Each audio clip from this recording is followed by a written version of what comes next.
Ini kabinet yang berupaya untuk cepat-cepat tiba di puncak gunung dengan mengandalkan orang yang di depan itu bawa tenda 10 padahal tendanya cuma satu. Bagaimana mungkin bisa survive di dalam situasi turbulensi misalnya. Tapi oke, itu ide mereka. Kita kasih semacam dugaan awal bahwa akan ada krisis pertama, yaitu dari dalam bentuk organisasi sendiri itu. Sementara ini terlihat bahwa ada kepatuhan pada Presiden Prabowo dibawa ke Magelang. Itu simbol untuk menghasilkan disciplinary society. Masyarakat yang didisiplinkan oleh apa? Oleh latihan. Politik tidak mungkin didisiplinkan dengan latihan. Ya, mensana in corpore sano, dalam tubuh yang sehat ada jiwa yang sehat. Iya, itu kalau Anda olahragawan. Tapi ini politisi semua. Yang sudah di brief dari awal oleh ketua partainya tuh, siap-siap nyolong di badan anggaran. Bagus bahwa ada stepping. Prabowo mulai dengan briefing intelektual di Hambalang, briefing mental dan fisik di Magelang. Lalu orang tiba pada pertanyaan, kalau sudah di brief dengan baik, kenapa masih ada 1, 2, 3 menteri bahkan mulai menunjukkan vested interest sendiri kan? Kalau saya datang ke Papua, satu waktu saya kasih kuliah di Papua, ada satu orang tanya, Pak Rocky, menurut Pak Rocky, kami menerima Pancasila, kata orang Papua. Tapi menurut Pak Rocky lebih penting mana, sila kedua atau sila ketiga? Bayangkan coba. Dia bisa pikirkan itu tuh. Dengan cepat saya bilang, pasti kalian ingin sila kedua tuh. Kemanusiaan yang adil dan beradab harus mendahului persatuan Indonesia. Tepuk tangan semua itu. Kalau udah intel di situ saya pasti ditangkap.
Itu jurus yang nggak diajarin di Magelang, lompat.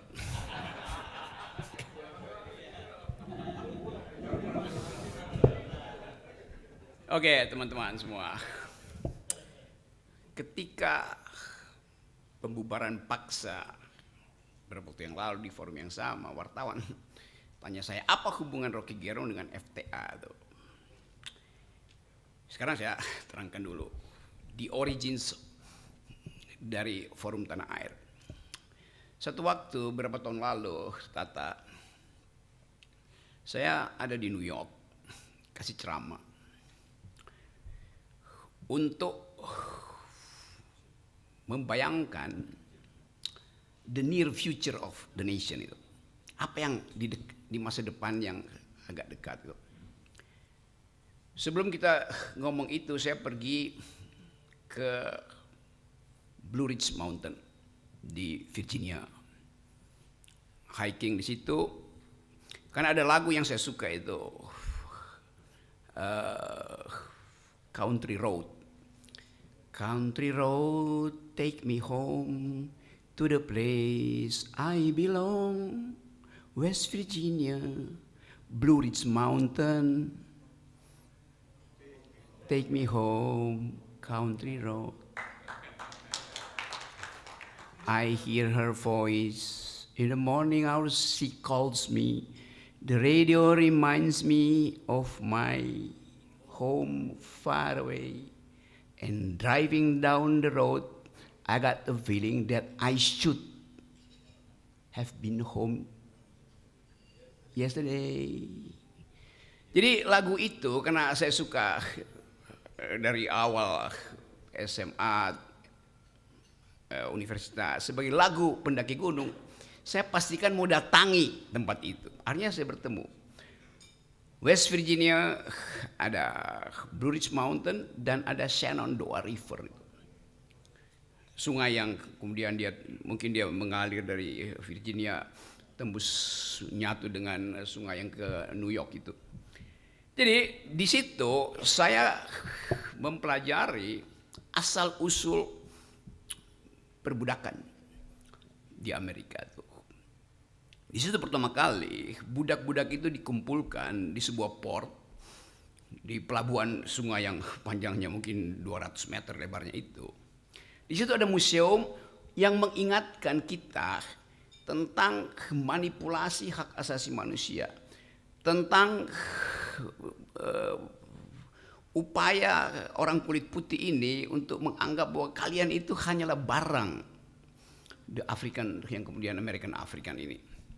Jadi ide itu juga menunjukkan bahwa ada tanggung jawab dari dunia beradab untuk minta maaf pada mereka yang disakiti hanya karena peristiwa politik itu. Arogansi Amerika masih ada sekarang. Arogansi itu kemudian dianggap sebagai pelindung dari arogansi Israel. Arogansi itu ada di dalam bentuk ekonomi. Arogansi itu juga muncul di dalam bentuk ideologi itu. Tetapi oke, kita anggap bahwa semua orang Amerika sebetulnya diaspora. Diaspora dari seluruh negeri di dunia ini. Nggak ada yang origin di Amerika. Yang memungkinkan kita merasa bahwa Amerika itu adalah negara di mana semua orang bisa berpikir apa aja dan tidak ada tuntunan ideologi selain Declaration of Independence itu. Jadi waktu itu saya membaca bahwa Amerika negara yang menghidupkan ide demokrasi justru karena di situ ada pengalaman historis yang panjang tentang perbudakan. Dan beberapa tokoh Amerika yang pertama kali mengucapkan stop perbudakan, kendati mereka punya budak gitu. Siapa Hamilton punya budak, Lincoln punya budak gitu. Jadi saya mencoba memahami kenapa misalnya orang semacam Tocqueville, siapa nama lengkapnya itu Refli Harun, Alexis Tocqueville yang menulis buku yang Demokrasi in Amerika. Ada Profesor Kusnul sini. Menemukan bahwa demokrasi itu adalah habits of the heart. Demokrasi itu datang dari kebiasaan manusia itu untuk menghasilkan peradaban kesetaraan itu. Dan kita pada waktu itu saya coba menganggap bahwa kita harus hasilkan kembali regain demokrasi di Indonesia. Lalu saya ketemu Tata, ketemu almarhum Aji, beberapa tokoh, Fahmi segala macam. Lalu sebelum saya berangkat pulang ke Indonesia, masih mampir dulu muter-muter Amerika itu, kita ngopi di warung kopi, kebanyakan warung kopi Yahudi lah di situ di New York itu, bagel ngopi-ngopi. Lalu kita pikirkan apa yang bisa mengikat kita supaya ide tentang Indonesia yang berpikir, ide tentang Indonesia berkeadilan, ide tentang Indonesia yang percaya pada persaudaraan bisa diaktifkan segera. Tentu bagaimana mungkin itu banyak betul intelektual di Amerika, di seluruh dunia. Kita bikin aja forum tanah air tuh. Jadi kata forum itu tidak mengikat secara formal. Siapa saja boleh ikut forum itu. Tanah air tentu untuk mengucapkan janji kita yang ada di luar tanah air untuk kembali ke tanah air dalam bentuk kritik, dalam bentuk proposal perubahan. Jadi dari awal forum tanah air ini diajukan sebagai proposal akademik untuk menandingi proposal-proposal politik, proposal-proposal lembaga survei, proposal-proposal buzzer, segala macam tuh. Jadi betul-betul dimaksudkan dengan awal bahwa FTA itu akan berisi konsep. Karena itu kita kumpulkan, akhirnya dalam waktu yang tidak lama terbentuk jaringan selima benua ini kan. Jadi itu ide dasarnya itu, the origin of the ideas of Forum Tanah Air itu. Tapi kemudian Forum Tanah Air melihat bahwa ada hal yang lebih konkret yang mesti dilakukan, itu mengawasi kekuasaan. Jadi Anda lihat, bayangin, paradigmnya adalah ideas, tetapi kebutuhan konkret kita adalah mengawasi kekuasaan. Pada itu kekuasaan Jokowi. Jadi ide politik, daily politics, current politics akhirnya juga masuk menjadi kepentingan kita. Itu dasarnya tuh, supaya nggak ada lagi pertanyaan kenapa Forum Tanah Air berpolitik, padahal idenya adalah desain konseptual. Kenapa Forum Tanah Air dihasilkan justru dari Amerika, dianggap ini adalah bagian dari cawe-cawe kaum liberal atau libertarian, bukan. Jadi sebetulnya sejarah ini menunjukkan ada kepentingan dari teman-teman di luar negeri yang tidak mampu mengakses secara real time apa yang terjadi di Indonesia dalam bentuk gosip segala macam. Tapi kemudian karena dibuatkan forum, maka webnya jadi itu. Jadi kita anggap bahwa ini adalah nexus of thought, itu jaringan pikiran yang memungkinkan kita share ideas, itu dasarnya. Nah kalau dia berkembang akhirnya sampai dibubarkan, itu pertanda bahwa ide yang hendak kita selundupkan ke Indonesia, ide yang hendak kita investasikan ke Indonesia itu tidak disukai oleh kekuasaan. Kan harusnya kekuasaan berterima kasih karena ada audit eksternal di dalam politik, yaitu dari luar. Mereka cuma ingin audit internal. Mereka yang belajar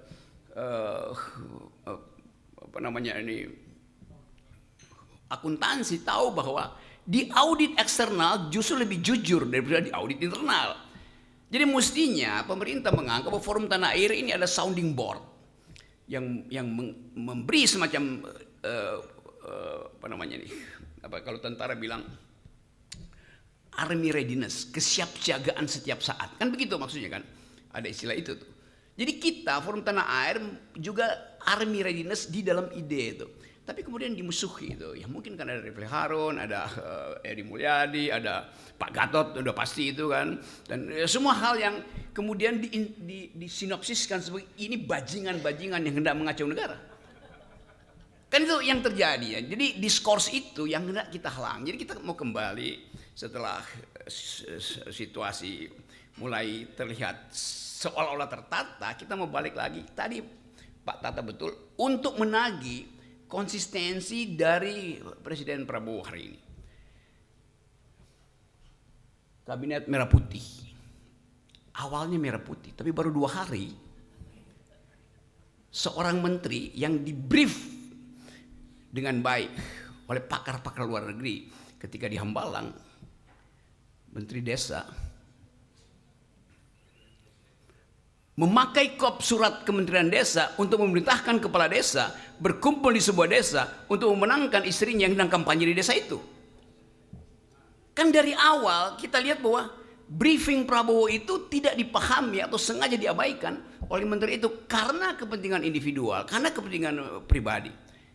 Jadi mestinya kalau kita pakai semacam prinsip, paradigmanya adalah rakyat yang diucapkan terus oleh Pak Prabowo. Tetapi paradigma itu tidak masuk karena ada mereka yang berkumpul dalam kabinet itu datang dengan kepentingan pragmatis masing-masing. Ide di briefing intelektual, panggil semua pakar dunia. Salah satu pakar yang ngomong itu adalah perempuan tentang korupsi. Tetapi sang menteri bilang, ya ini cuman kertas ini kan tidak ada anggaran negara itu. Jadi dia nggak paham bahwa kertas itu yang harganya 200 perak, ada tanda tangan menteri, efek katastrofi terhadap politik itu tinggi sekali. Jadi bayangin cara berpikir menteri desa itu. Kan mestinya dia ngerti bahwa dia nggak boleh sedikit pun memanfaatkan itu. Tapi dia kan nggak ada uang negara di luar. Tanda tangan dia itu adalah uang negara. Jadi bagaimana kita mau tagih pada akhirnya yang sebetulnya di awal mestinya udah ditendang dia dari kabinet kan. Jadi konsistensi itu yang tidak ada tuh. Nah itu kita mulai melihat bahwa kabinet ini dari merah putih mulai jadi merah pucat. Itu dasarnya. Nah, saya balik pada soal kita. Kita mulai melihat bahwa kalau kita perhatikan dalam ya 1 minggu ini, spot shot yang diberikan pada Prabowo itu sangat lebar besar. Artinya ada harapan dari rakyat. Bahkan Prabowo terbawa di dalam semacam megalomania bahwa dia akan berpihak pada rakyat. Dan mungkin juga Pak Prabowo merasa bahwa dia harus jadi sosialis pertama di Asia itu. Karena itu gabung dengan BRICS. Dia jadi sosialis pertama di Asia, karena itu makan siang harus ada di situ. Tapi tiba-tiba kepentingan rakyat itu dibatalkan oleh ide beliau lagi yang saya dengar di Twitter lewat Raja Antoni bahwa IKN itu akan diteruskan. Ya orang yang belajar ekonomi tahu bahwa enggak di mana argumen kelayakan dari segi anggaran. Ambisi itu pasti dibatalkan oleh APBN. Nah, kita mulai berpikir bahwa yang tadi disinyalir oleh Pak Tata itu mulai ada blocking di dalam kabinet ini yang diarahkan secara sangat sublim oleh presiden sebelumnya. Kan mulai terbaca di situ bahwa ini kabinet yang sebetulnya diasuh secara remote control oleh Presiden Jokowi. Orang bertanya kan dia udah lengser. Oh iya, tapi aparatnya masih ada di situ tuh. Dan kemampuan Jokowi untuk menagih tukar tambah masih ada di situ tuh. Walaupun kita tahu ya ini sebentar aja selesai sebetulnya. Dan mungkin dalam 2 minggu ke depan pasti ada 2-3 menteri yang langsung di-reshuffle. Hitungan saya begitu, nggak usah 100 hari, 2 minggu ke depan. Tapi itulah political issues. Kita mau bicara tentang ide. Sekarang saya masuk pada apa sebetulnya yang harus dipegang sebagai mandat dari FTA itu. Kita mulai membaca ada konsep yang belum diutuhkan oleh pemerintah ini. Kalau kita bertanya, 2045 itu Indonesia Emas isinya apa? Di dalam politik luar negeri apa artinya Indonesia Emas? Di dalam soal keadilan sosial apa artinya Indonesia Emas? Pilihan ekonominya seperti apa tuh? Kita nggak dapat ide itu tuh. Jadi tetap kita cuma dapat ide ya akan ditumbuhkan 8% ekonomi Indonesia. Oke, 8% itu artinya itu akan ada sektor yang tumbuh kira-kira 10-20%, dan ada sektor yang tumbuh 1%. Kan buat dapat rata-rata 8% mesti ada yang di-push ke atas kan. Jadi disparitas pasti akan terjadi itu. Ekonomi akan jadi panas. 8% kan itu, coba tanya Bapak Antoni, 8% artinya saya beli bajai dan lalu saya suruh ngebut di jalan tol 120 km per jam tuh. Rontok mesinnya tuh. Benar Pak Antoni konsepnya.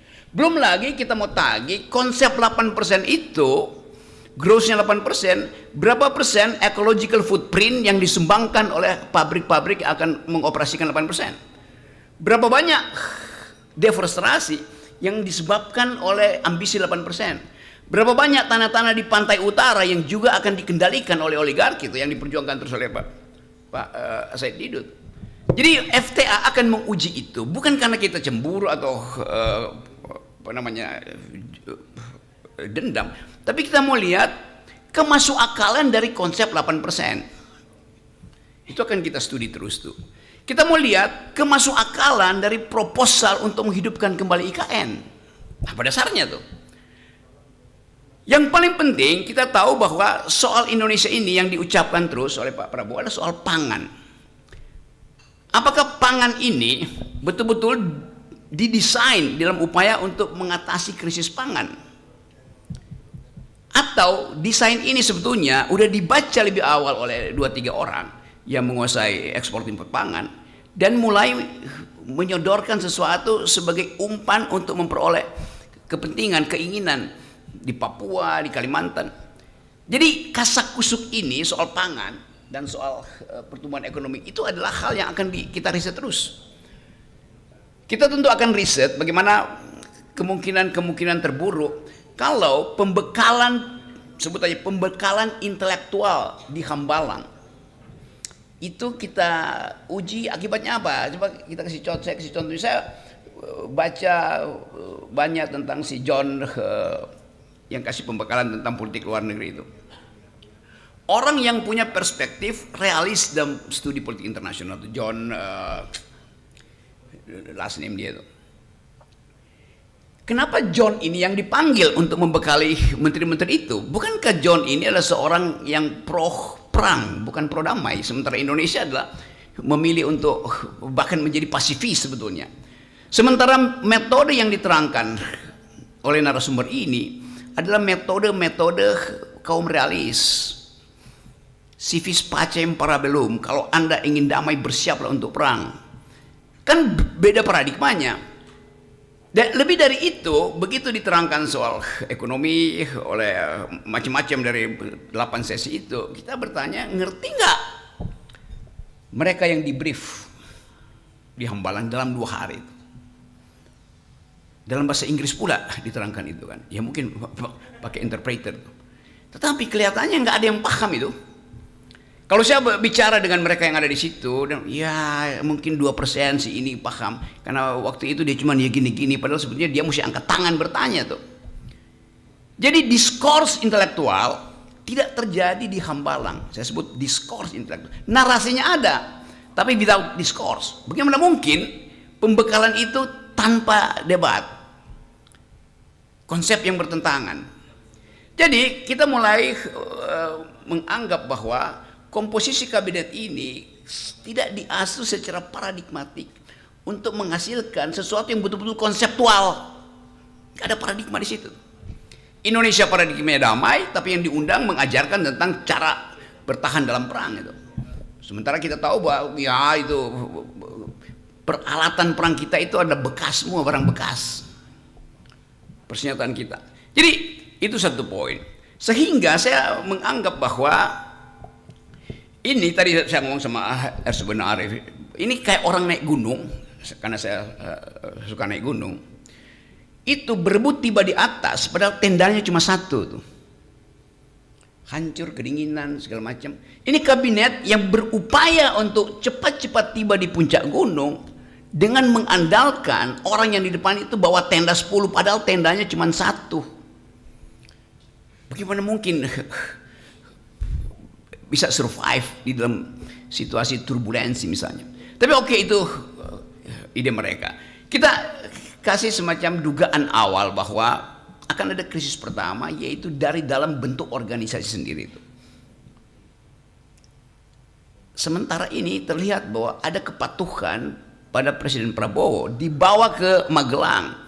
Itu simbol untuk menghasilkan disciplinary society. Masyarakat yang didisiplinkan oleh apa? Oleh latihan. Politik tidak mungkin didisiplinkan dengan latihan. Ya, mens sana in corpore sano, dalam tubuh yang sehat ada jiwa yang sehat. Iya, itu kalau Anda olahragawan. Tapi ini politisi semua. Yang sudah di brief dari awal oleh ketua partainya tuh. Siap-siap nyolong di badan anggaran. Siap-siap masuk ke komisi dan pastikan bahwa kita bisa ngintip kerjaan dari situ. Kan itu dasarnya tuh. Bagus bahwa ada stepping. Prabowo mulai dengan briefing intelektual di Hambalang, briefing mental dan fisik di Magelang. Lalu orang tiba pada pertanyaan, kalau sudah di brief dengan baik, kenapa masih ada 1, 2, 3 menteri bahkan mulai menunjukkan vested interest sendiri kan? Jadi sekali lagi, poin-poin ini hendak kita dalilkan bahwa kita tahu apa yang terjadi. Tapi apa sekarang pertanyaan ketiga? Batas kemampuan FTA, intervensi, nggak mungkin. Kita bukan kelompok penekan, kita bukan buzzer tuh. Kita hanya mungkin bisa mengendalikan kalau kita bagian dari sistem itu. Kita di luar sistem itu. Bagaimana mengendalikan sesuatu yang kita ada di luar sistem itu? Kita hanya mulai bisa menjejaki apa yang akan terjadi sambil melihat suasana dalam perjalanan menuju target-target dari kabinet ini kan. Perumpamaan di dalam sekarang anak-anak muda baca kembali wisdom lama, terutama stoicism itu. Saya lihat buku-buku anak muda tentang cara bertahan dalam kehidupan, cara menikmati hidup supaya tidak masuk dalam frustrasi. Orang baca lagi sekarang Epictetus. Epicurus, mereka yang hidup 300-400 tahun sebelum Masehi, mengajarkan banyak hal tentang cara bertahan itu. Satu waktu saya pergi ke Vietnam, masuk dalam di perbatasan Kampuchea Vietnam itu, lalu bertemu di Museum Ho Chi Minh di Vietnam, apa namanya, Hanoi. Di museum itu, di samping museum Ho Chi Minh ada museum kecil di situ tentang sejarah pemikiran Ho Chi Minh di dalam era pertarungan ideologi dunia. Bayangkan, saya dapat di situ foto seseorang Indonesia namanya Tan Malaka lagi berdebat dengan pemimpin Partai Komunis Italia, Antonio Gramsci, tentang prinsip-prinsip sosialisme itu tahun 30-an. Anda bayangkan Tan Malaka yang sekarang mulai dibaca ulang, orang yang pertama mengidekan tentang republik, tetapi di dalam fasilitas keadilan sosial, bukan republik dalam pengertian ekspansionis itu. Kita punya banyak ide semacam itu untuk mengatakan bahwa Forum Tanah Air adalah keinginan untuk bring republic into the sphere of the public itu. Kita menyebut nama republik, tetapi tidak ada common good yang kita lihat dari kabinet. Apa isi dari common good itu? Isi dari republik adalah kebersamaan, keadilan sosial, kesetaraan manusia. Mulai terlihat bahwa arogansi individual itu menganggap bahwa saya adalah menteri, itu artinya seluruh kapasitas negeri ini tergantung pada saya. Tetapi sistem kita juga mengindikasikan bahwa menteri-menteri ini kan pembantu presiden, hanya pembantu presiden. Tetapi tadi saya pakai bagaimana ide republik dari Tan Malaka. Kalau kita baca perdebatan intelektual ketika memilih republik, memilih ada sistem presidensial, orang semacam Muhammad Hatta bilang bahwa menteri itu adalah pemikir. Menteri itu bukan pegawai presiden. Menteri itu punya ide. Karena itu menteri harus di bail out dengan semua ide itu. Jadi sebetulnya dari awal menteri itu otonom untuk menghasilkan pikiran. Tetapi dalam perjalanan menteri itu akhirnya hanya jadi petugas presiden. Kalau kita balik lagi pada ide itu, menteri itu kita tagih pikiran dia di bidang yang dimintakan oleh konstitusi untuk dia pelajari. Menteri perdagangan itu bukan orang yang doyan impor doang. Dia mesti ada ide tentang Indonesia mau ditempatkan di dalam pertengkaran ideologi ekonomi dunia dengan fasilitas seorang libertarian, seorang komunitarian, atau seorang sosialis. Kita mau dengar ide itu kan. Jadi ini kesempatan bagi FTA untuk membongkar juga dokumen-dokumen awal negeri ini, supaya kita tahu republik ini mau diarahkan kemana. Kalau saya datang ke Papua, satu waktu saya kasih kuliah di Papua, ada satu orang tanya, Pak Rocky, menurut Pak Rocky, kami menerima Pancasila, kata orang Papua. Tapi menurut Pak Rocky lebih penting mana, sila kedua atau sila ketiga? Bayangkan coba. Dia bisa pikirkan itu tuh. Dengan cepat saya bilang, pasti kalian ingin sila kedua tuh. Kemanusiaan yang adil dan beradab harus mendahului persatuan Indonesia. Tepuk tangan semua itu. Kalau udah intel di situ saya pasti ditangkap. Karena dianggap mempromosikan kemerdekaan Papua tuh. Karena mestinya persatuan lebih dahulu. Tetapi secara ideologis Bung Hatta juga akan setuju bahwa tidak mungkin ada persatuan kalau ada disparitas ekonomi, ada rasa tidak damai pada publik tuh. Jadi kita mau bongkar itu. Jadi saya ingin supaya Forum Tanah Air jadi tempat untuk membicarakan ulang the idea of republic di dalam sejarah perjuangan kita. Itu yang hilang. Itu yang menyebabkan anak-anak sekarang itu, anak-anak muda itu menganggap ya republik iya. Ada seorang pelajar di Turki, satu waktu saya kasih kuliah di Turki, dia angkat tangan, dia tanya, kita republik bener, respublika ada, Tapi yang diurus adalah kepentingan privat. Jadi bayangkan anak muda ini mulai memikirkan, loh katanya republik. Terus dia bilang, saya nggak mau pulang selama republik itu tidak mengurus res publica. Kenapa kamu nggak mau pulang? Dia bilang, saya baru lulus PhD, dapat beasiswa dari negara. Saya malu kalau saya nggak pulang. Artinya saya nyolong. Tapi saya tanya, kenapa kamu nggak pulang? Kalau saya pulang Pak, dengan pangkat sekarang doktor, saya akan kembali pada bos saya yang setiap hari suruh saya markup anggaran. Is it a kind of republics? Jadi anak-anak muda ini juga mulai cemas melihat bahwa mereka tahu, akhirnya mereka mulai membaca sejarah pembentukan republik. Jadi Forum Tanah Air di dalam keadaan diasporik akan mengupayakan ada jaringan diaspora yang hendak mengembalikan pikiran di dalam pertengkaran politik. Pikiran di dalam pertengkaran politik. Sama seperti ketika negara ini dibangun. Ada pertengkaran politik di konstituan 3 bulan terus-menerus berpikir tentang ide. Sekarang ada kesempatan buat dunia diancam oleh Perang Dunia Ketiga. Ekonomi mulai mengalami ketidakmampuan untuk mengambil sikap misalnya. Bahwa kita mau pro growth di dunia itu atau pro human solidarity. Kita tahu bahwa dunia ini sekarang isunya kan biasa lah, isu cuma global security adalah isu bersama kita, environmental ethics adalah isu bersama kita, karena kita nggak bicara lagi NKRI harga mati. Ini planet harga mati itu yang jadi isu dunia. Yang ketiga human solidarity. Jadi kalau FTA mulai untuk menuntun negeri ini dengan 3 isu itu, global security, banyak pakar di sini, environmental ethics, berlimpah pikiran tentang krisis lingkungan, dan human solidarity, 3 ide ini akan comply dengan ide-ide dunia. Jadi seterusnya nanti mewakili FTA, saya ingin teman-teman bantu kita untuk secara intensif membicarakan 3 isu ini. 1, global security, karena kita akan terlibat mau tidak mau di dalam pertandingan global. Environmental ethics, karena tutupan hijau kita itu berkurang. Walaupun gengnya Jokowi bantah tuh, Rocky Gerung itu bohong tuh.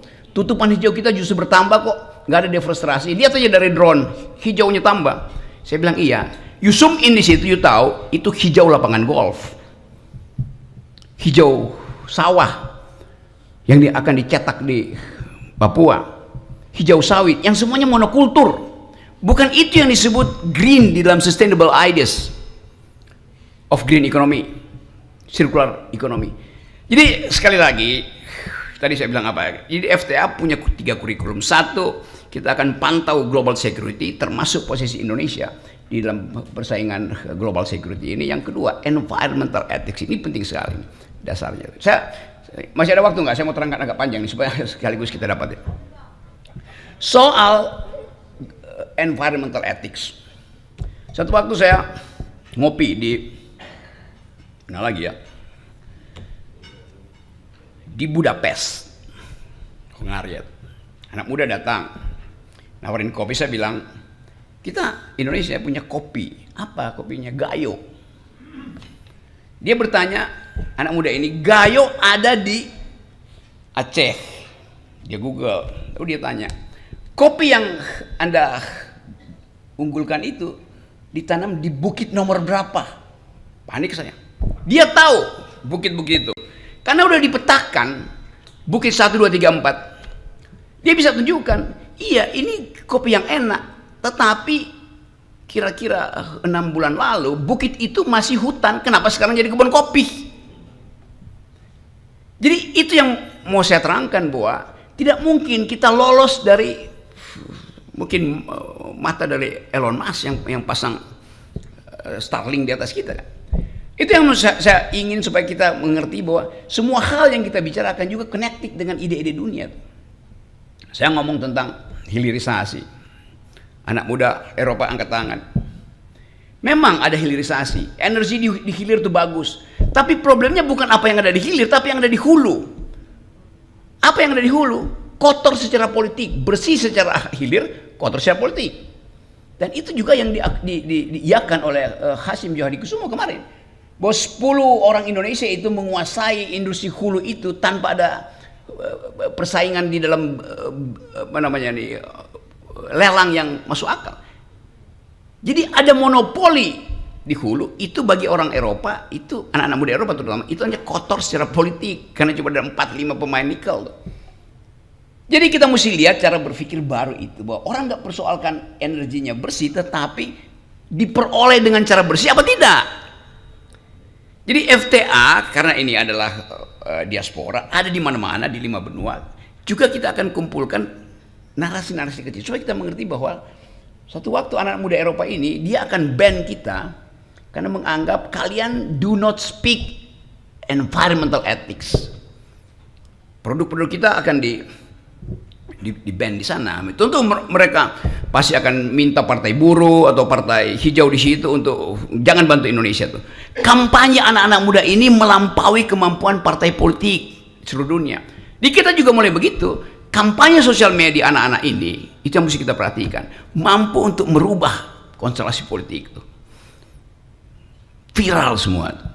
Jadi suara anak muda ini juga akan jadi perhatian FTA, bahwa mereka lah yang memang berhak untuk menghasilkan masa depan. Dan bagi kita yang ada di sini sekarang, kita ingin ingatkan bahwa yang kita sebut sebagai kabinet hari ini sebetulnya itu hanya semacam ya kompilasi dari bermacam nada tanpa partitur tunggal di situ. Jadi kemampuan itu yang saya kira kita bisa bicarakan hari ini. Tentu kita akan masih bahas hal-hal yang lebih teknis, tapi saya ingin FTA itu mengucapkan the politics of hope. Di belakang kita ada politics of memory. Dan supaya kita tidak terjebak pada seolah-olah kita paham semua hal, padahal sebetulnya hanya karena kita tidak ada di dalam kesempatan untuk ada dalam kekuasaan, bukan tidak berarti kita tidak boleh memantau kekuasaan itu. Tadi saya masih pakai teori stoicism,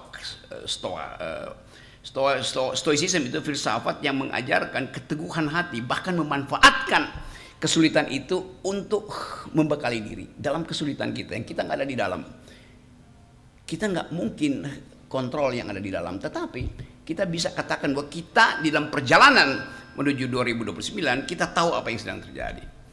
Satu waktu Epictetus itu kasih semacam metafor. Bayangkan ada kereta yang dikendalikan oleh seseorang, di belakangnya terikat anjing yang harus ngikutin kereta itu.